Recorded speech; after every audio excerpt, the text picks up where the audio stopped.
Greetings, kind people! In this video you will see how I created and painted this Spider-Man sculpture. I made it with magnets, so he will live right on my fridge and protect it from midnight snack raiders. Let me shut up, but if you want some process tips, turn on captions. Stick around till the end for some magnet hacks and remember to subscribe. Enjoy watching!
And as promised, here are a few tips about the magnets.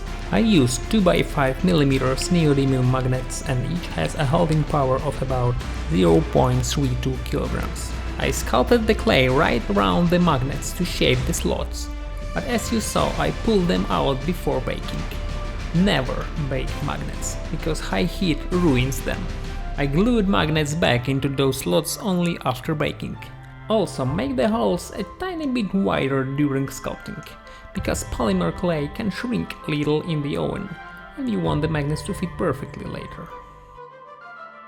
Smash those buttons below, drop a comment, and thanks for watching. See you!